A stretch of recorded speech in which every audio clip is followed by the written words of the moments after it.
that foul. You didn't throw it down. I thought I should play defense that You understand? part. Yeah. I mean, if you're gonna do it, let's do it. Okay.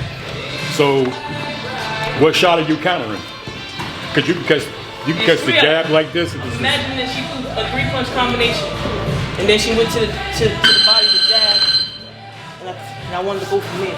No, you did this. No, she did this. She jabbed, boom, threw the right hand, caught the hook, and then she threw a jab to the body. All right, so after that, I sit down and I'm loaded for the left uppercut.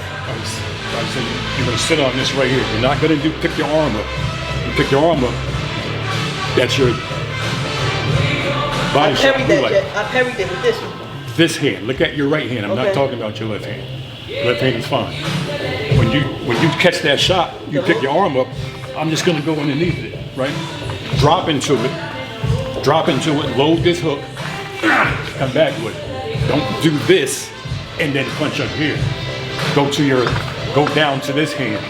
Go down to that hand. Not bring this hand up when it's too late. Understand? Yeah.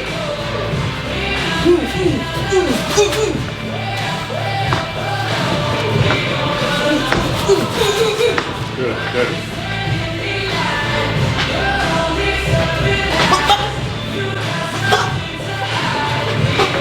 When we first met, we're both at Ike and Randy's gym in Patterson. She had been coming in by herself, and I usually, when I come in, I usually rest because I'm coming from work, and I put my feet up on the desk. I got my glasses on like this, and this is how I'm sitting. You don't know if I'm asleep, you don't know if I'm awake, but I'm watching everything, you know. So she's punching the bag. One day, I guess she got up the nerve to say, come over and talk to me. She said, excuse me, sir, can you help me? And I said, yeah, I'll help you, you know. And we started working together. Little did I know that she's in line for a basketball scholarship. So one day we're in there training, and her mother is constantly calling the phone. I don't even know how she got the phone number. Like, she's calling, Barry, where's Shadasia? I go, she's coming. I go, Shadasia, your mother wants you to come. At this point, I don't know what's going on, you know. She said, all right, give me a couple more rounds. Okay, 3-4 more rounds. Mother calls again, Barry, I need Shadasia. Where is she? There's a guy here with scholarship papers for her to go to school. I go, whoa, you know. I go, Shadasia, you gotta go. Hey, just give me a couple more rounds. 4 or 5 rounds later, we're still going. So I go, all right, I know what I'm gonna do with you. I turn the lights out, and all you hear is boom, boom, boom. Yes! In the dark. Now, Park Ave Gym is super dark. There's no windows, there's no nothing. It's a dungeon. I mean, it's Alcatraz.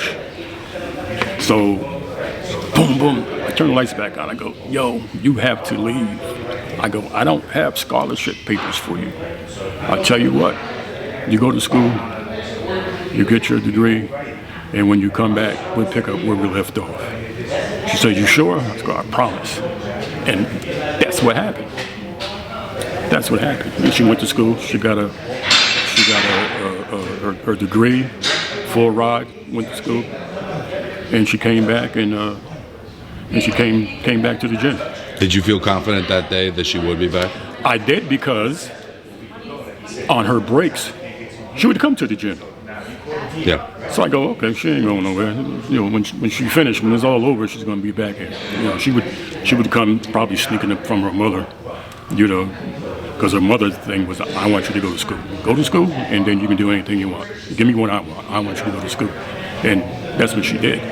So in between breaks, she would come to the gym, and, you know, and she would get a couple rounds in, you know. And that was it, you know, and I knew she was going to come back. There was no doubt, you know. And here we are 20 years later, you know, world champion. You know.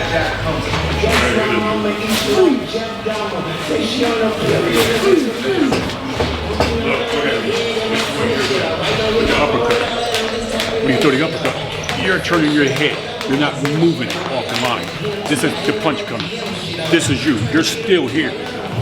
Your right hand, you're off the line. Your hook, you're off the line. The uppercut, you're just turning your head. Turn your body. Okay? In other words, load this left one. Load it. All right? Better. Good. Take it off the line. People like to punch in between their shots. So if your head's not there, you're going to get hit. Good.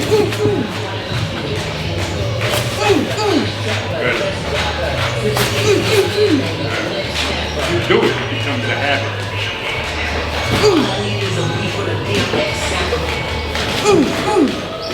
Give me something different.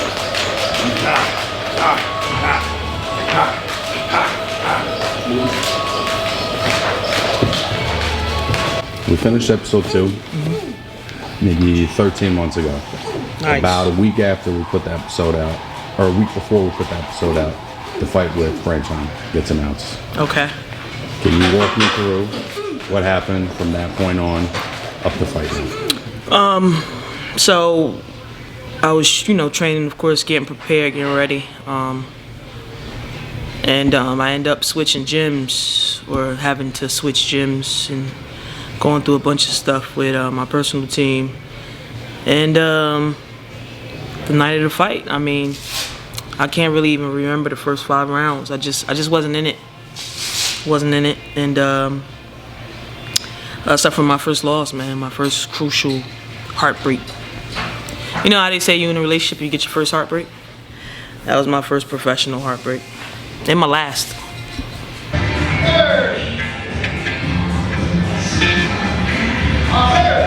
It was crazy, her state of mind.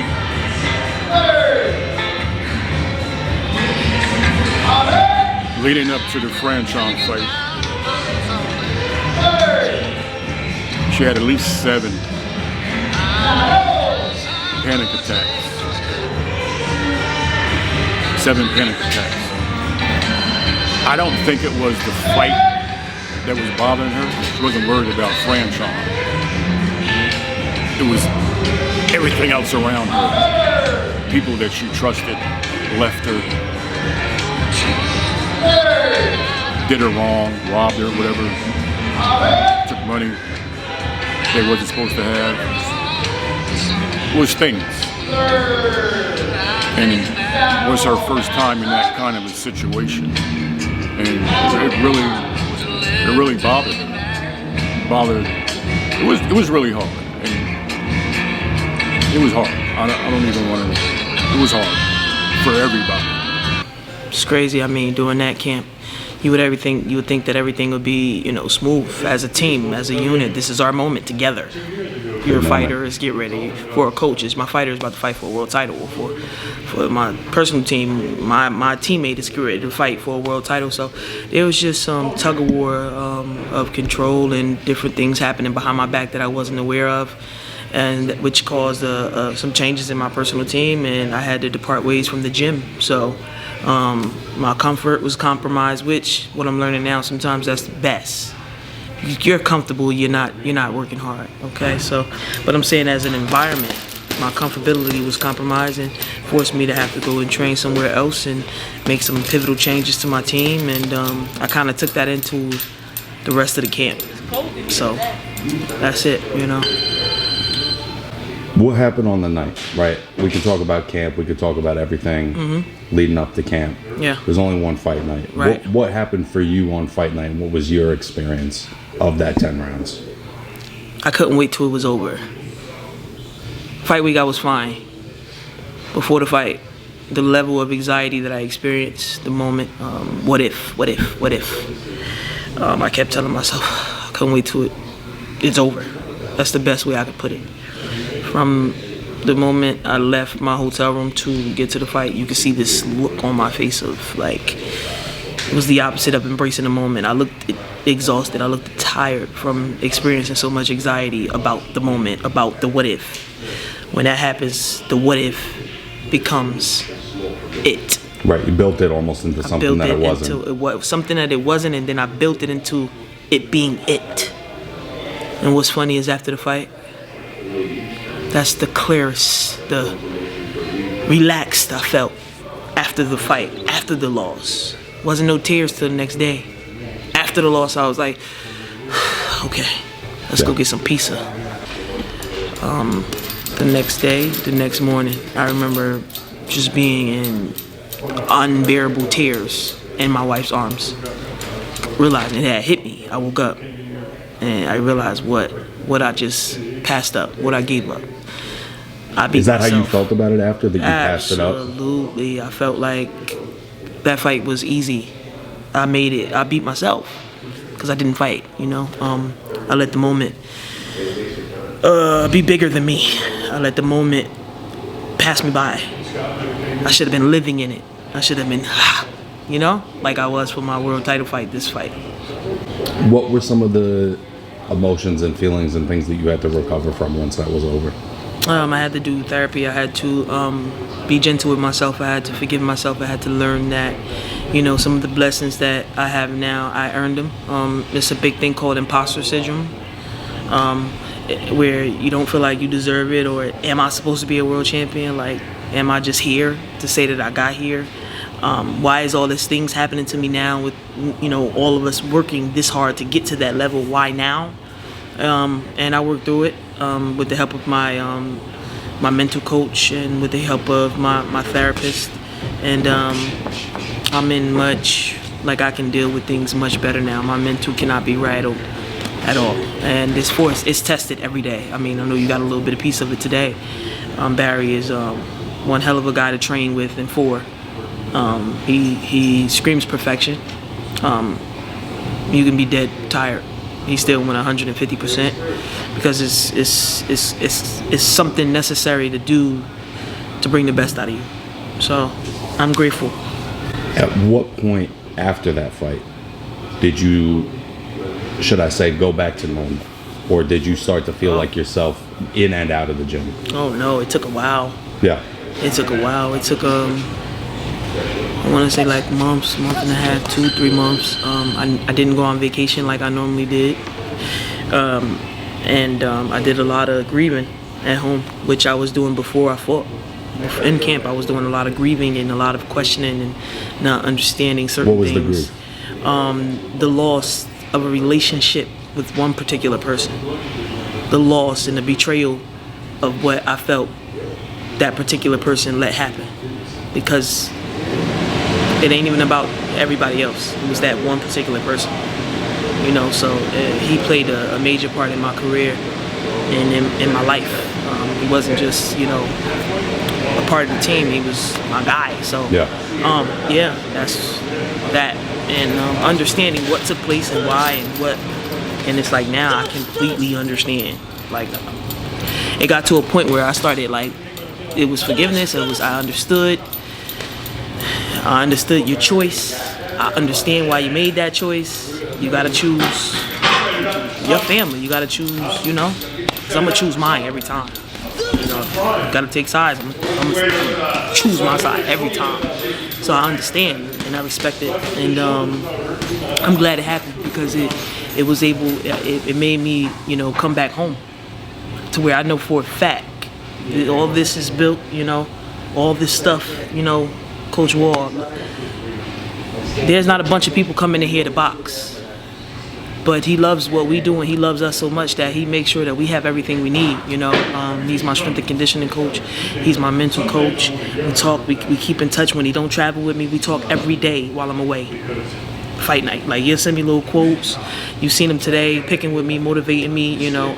I got a family here, you know, and one thing about this business is that it don't love you, you know, like your family, your love is at home. You understand what I'm saying? Yeah. So I was able to now to finally decipher, you know, the difference and embrace my team and those who do love me and why they do it. But at the same time, knowing that they love me, don't take advantage of it neither. You know what I'm saying? Yeah. Like there's a thin line. People here, this community is all about love and uplifting. I never get a negative feel from them, like they don't want me to succeed. But at the same time, how genuine they are, you got to be careful not to take advantage of people like that because you lose good people, you know? So, yeah.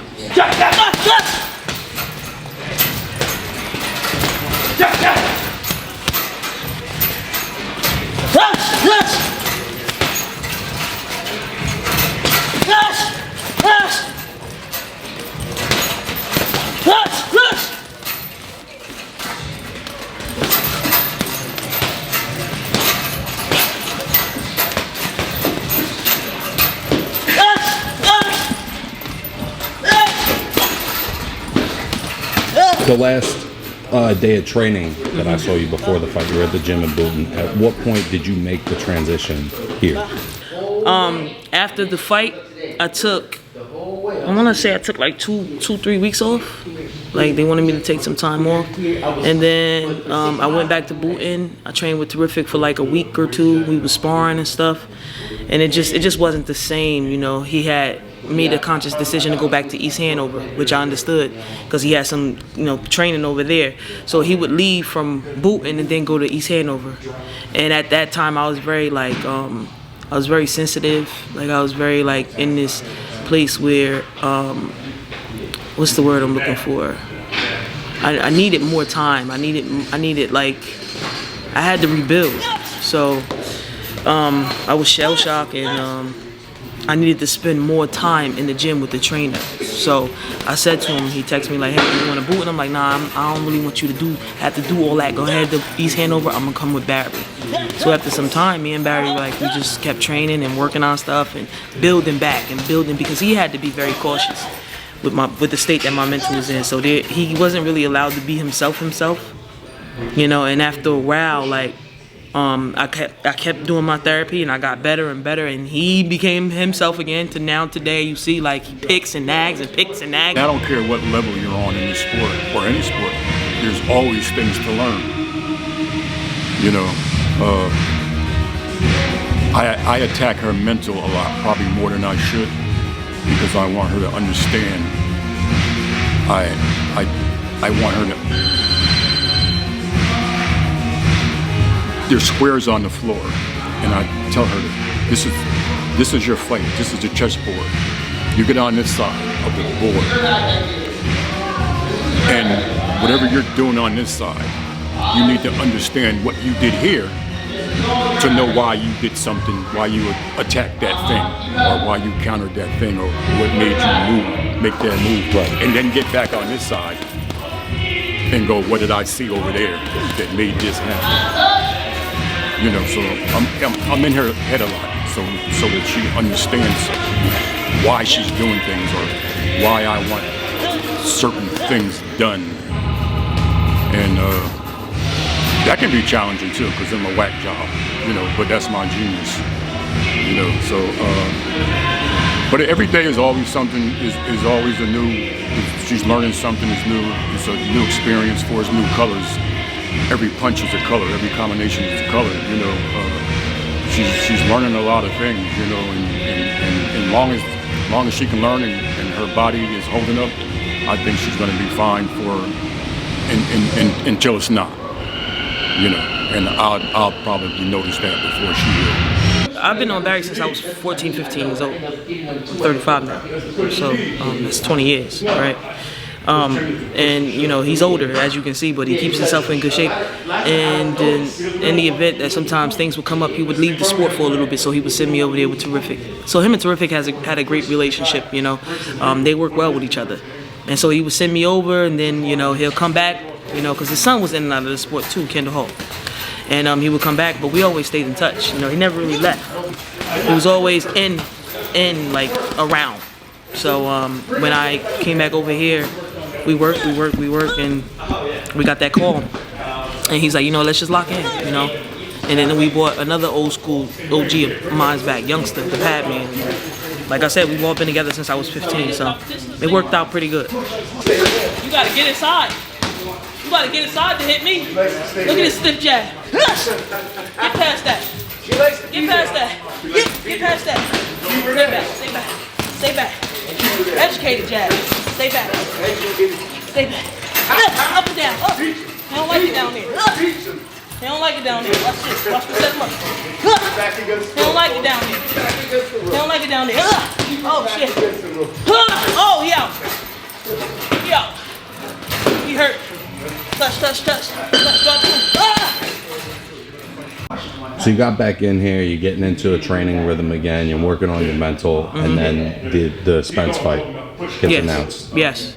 What was there anything that you had to work through specifically leading up to that one because it's the first one back, or by the time you're in camp, business as usual, you know, let's go get this work? What was that experience like for you? No, actually, Barry had got really, like, he's really started picking on me a lot then.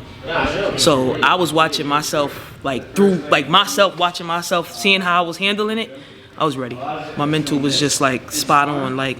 And then the week of the fight, you know, it's a big event. Of course, all of Jake's events is huge. And I remember the day of, I was laughing, like trying to make me nervous. Like this, I was born for this. I was in my, and I got some good sleep. Normally, I don't sleep during fight week. I was in my hotel room laughing in the mirror, just like, it's my moment, you know? And I knew my mental had really took a turn for positivity when that happened. How'd you feel on that night? I felt great. I was having fun. We could have fought another 11, 12 more rounds. Stepping in with it, them getting closer. That's what I'm saying. So nearly you reach. Now you're stepping. All right? Once Barry heard title, he said history. This is history. We gonna make history sweeps. We gotta, you know. And he just turns it up. I know you got a little gist of him today. That's him probably on 7. Feel bad for 10.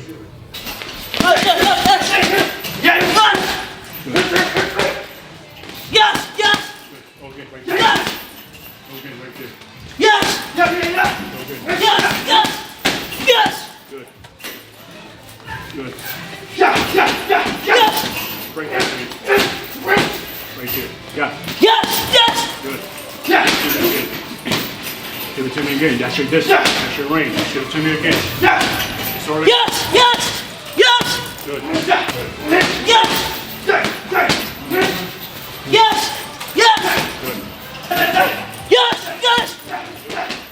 Whip right there. Right there. Yes. Good. Get the other side too. Wow. Yes. What? Good. Turn it up. Yes. Better. Everything was definitely clicking. I made a conscious decision to use my feet. We did. But each round I still fought different. 6th or 7th round I had her out on her feet. Could have finished her. She was very slow-footed, so I made it easy for myself some rounds. I started off very strong. A lot of people think I'm slowing down. No, I'm just, you know, I'm following the rules, following my commands and my training. But I felt like, as I watched it a couple of times, 97, 93, that's how I had it. And everything was clicking. It was a little late. The stadium was huge. I actually felt at home. I missed walking out in that stadium. I was excited, I was ready. Man, you know, to the way we got to the ring with the golf cart, like I said, when I went out, it wasn't like, it was, that was amazing. Atmosphere, beautiful, loved it, enjoyed every moment of it, every moment. What was the, you know, we talked about this when I first got here today, the validation of actually becoming the champ, having that belt, and does that give you the confidence to make you that much better? What's the experience been for you? You're officially the WBO champ. There's only one. Yeah. Has that experience happened for you at all? It hasn't really set in completely. If anything, it's put more pressure on myself to get better. Push! 1, 2. Push! 1, 2. Push! 1, 2. Push! 1, 2. Push! 1, 2, 3. Push! 1, 2, 3. Push! Right hand. Right hand. Harder. Right hand. Again. Again. Again. Again. Again. Put a hook behind it. Again. Tag up. Too close. Again. You're already at that. Again.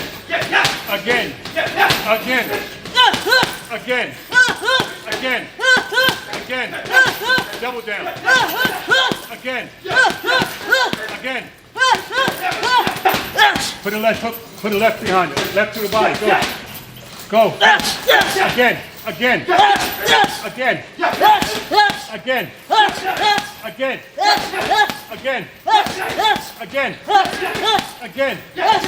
Double up. Right uppercut. Boom. Bam. Double up over off the uppercut. The left uppercut. Off the both of them. Go ahead. So you got the right uppercut, left uppercut. Go.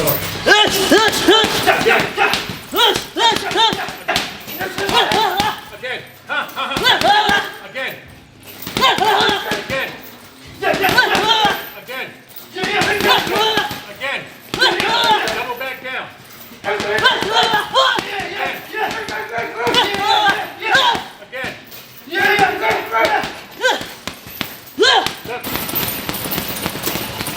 Look at what you're doing. This is where you should be at, right here. You shouldn't be here. You should be right here. Stretch out. Right here. Under, go. Right here. Turn your body. Use your legs. Step. Left, right. Use your legs. Up. You should be right here. Under. Turn your body. Step with your foot. Step. Over. Keep going. Put your body weight into it. Underneath. Go. Come on, work harder. Give me a little harder pushing.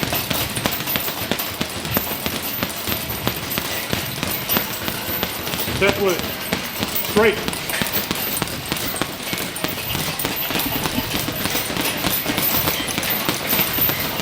Here.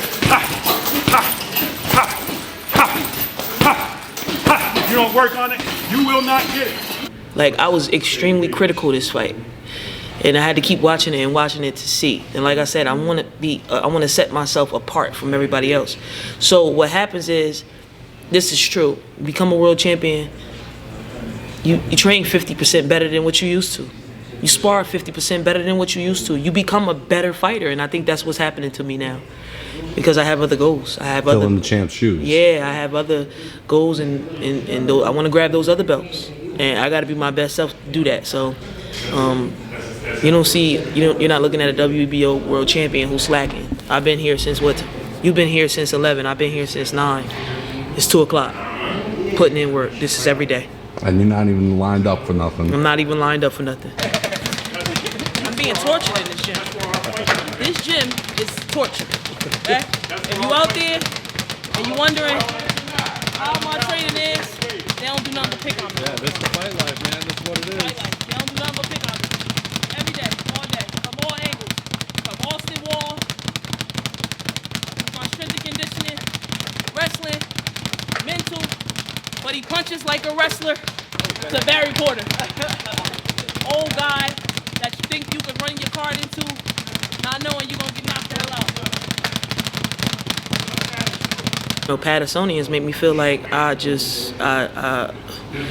I hate to say it because they honor me with the key to the city, but they just make me feel so amazing. Like I just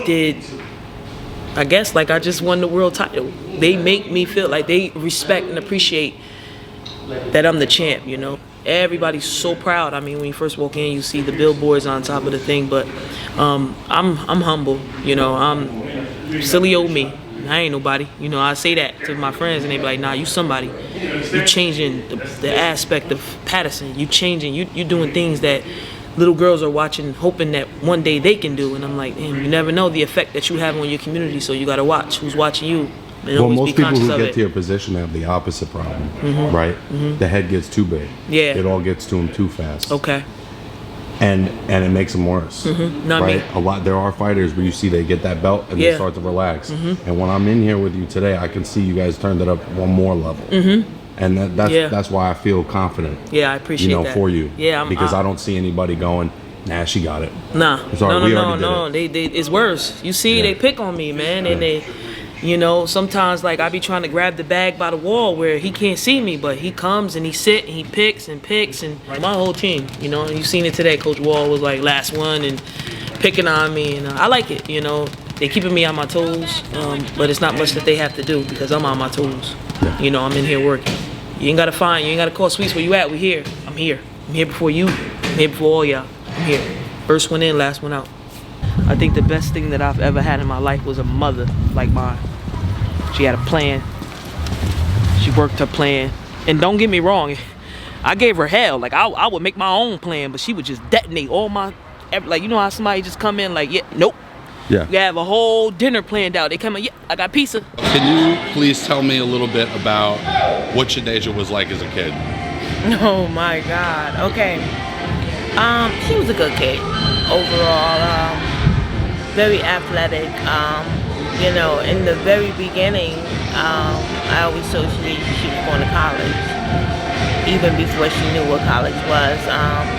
And I wanted her to be this girly girl, you know, and I would come home from work and she would have this basketball. I'm like, why don't you sit down and play with a dog? She said, no, Mom, I want to play basketball. And she got with some kids in the neighborhood, and the mom took her to an organized basketball team, and she was scared to tell me. And so the mom talked to me, and I said, Shadasia, you know, that's not what we do. And she was like, well, I thought she was gonna, you know, be upset. And I'm like, no. So I went to find out, okay, when's tryouts, you know, practice, and the coach said, oh no, your daughter is good. There is no tryout, she's on the team. I'm like, oh. And that was the beginning of it. From there, she was playing organized basketball, AAU. Shadasia's very ambitious. She goes after what she wants. She thought she was going to Patterson Catholic. I had other plans. She was going to play for Coach Black at Patterson Eastside. Over there with Essence Carson. It was Essence senior year, Shadasia's freshman year, and my plan was, the cameras are already there. You go there and you show them that after Essence leaves, they have a reason to come back. And that's exactly what she did. And that was the start of it. I never forget this game. I was playing it up against Tech, and it was tough. It was tough. And my mother comes to every game, sit in the front row seat, and I was only 2 points away. I had 998 points. I was 2 points away, so they really held me up scoring. People think I didn't score because I was waiting for her to come. But for the first quarter, I couldn't score. I couldn't get off. And when I finally scored, she walked in later with the balloons. So yeah, I'll never forget that game, man. It was crazy. That was the game to send us to the finals for Group 4. Yeah. This is Patterson Eastside, man. This is a big part of my legacy, a big part of my life. My mother went here, my sister, my brothers. This is what shaped me and molded me, because you had to have some grit walking through these hallways. You know, they did a movie on this school, so this What was is the home. movie? Lean on Me. What's my band name? What's his Joe Clark? That was a real thing. He was my mom's principal. So everything that happened, she said happened. Right. Yeah. That's crazy. Yeah. Is this kind of where the championship dream started? Absolutely. Absolutely. Walking through these hallways, going to study hall before practice, upstairs, the same classroom they probably use, and just walking through to championship started here because I wanted to win so bad. So I had to change and lock in and get focused, you know. What was your high school experience like? It was strict, man. I had to keep my grades up, of course, if I wanted to play. My mother was strict on me, But for the first 2 years, I didn't come here. I went to sports and business, but I played for Eastside, so I was here every day. And then I actually enrolled into the school so that I can take the courses necessary to transfer over to college. So I had to walk on a straight and narrow here because everybody knew who I was. I couldn't get in no trouble. I couldn't miss a game, so it was pretty cool. Practice at 7:30. We had practice at 5:30 because sometimes the boys would train. The boys would practice before us, or we'll practice at 3:30. I like the 3:30 practice because we get out like 5:30. Yeah. We only got a gym for 2 hours. But then we had the 6 o'clock practice. Whew, we had to be in study hall with Edward Black. He was a science teacher. 4 Right o'clock. up there. 4 o'clock. That classroom right there. Because I used to see everything. I couldn't sit still for a long amount of time. Yeah. Couldn't. No way. I hated it. I used to do my work in class. Class 50 minutes. Do my work in class. 20 minutes. Bathroom pass. Go to the bathroom. Just wander the halls. I had people like Mr. Baker. Yeah. Man, Mr. Baker was old, cool, great. He was old when I was young. Tall. Just. That's swaggy OG. Miss Green? I'm like, damn. You know how you in the hallway, you walk in, he just see me. Thinking I turned the corner just in time. Miss Green, can I see your oh, damn. Coach Black, you know, would always get on her about being lazy on defense, and he wanted better footwork. So she went into a gym and she started talking to the coach there, and that's where boxing started. But Was it work on basketball footwork? footwork, yes. But took a liking to boxing. Actually, she began to like boxing more than basketball. But we had to finish up what we started. I told Shadasia I wasn't going to allow her to quit one thing and go to something else. Plus, at that time, boxing wasn't giving her a scholarship. Basketball was. So she stayed in touch with the coach and continued her great high school year of basketball, landed a scholarship. She had offers on the table from many schools. She chose Old Dominion University, and when she got done with that, she completed our deal. She came home the day after graduation, put her degree on the table, and I said, "Where you going?" She said, "To the gym." Her junior year, no, actually her sophomore year, she had an invite to the WNBA summer camp. No shit.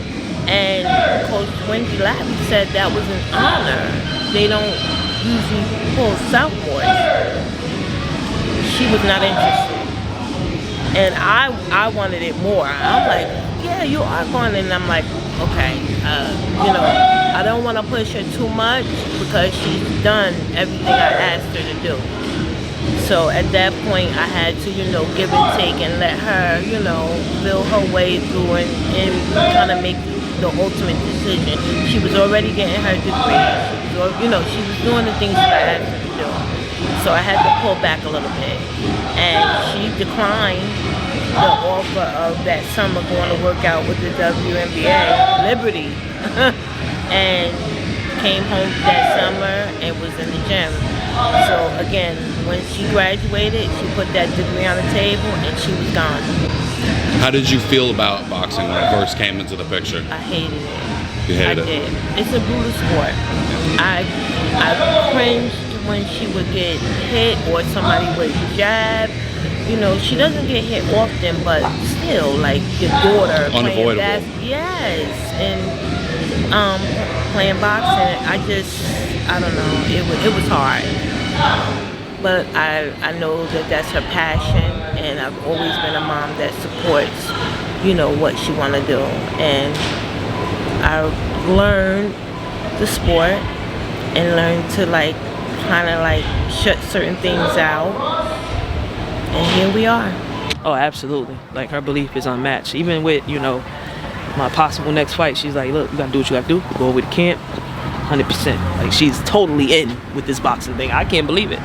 What was the feeling for you as a mother when she became a world champion? It was her second try, so there had already been sort of the heartbreak of that first time, and then the second time, you know, to get there. How did that feel for you? I was astonished.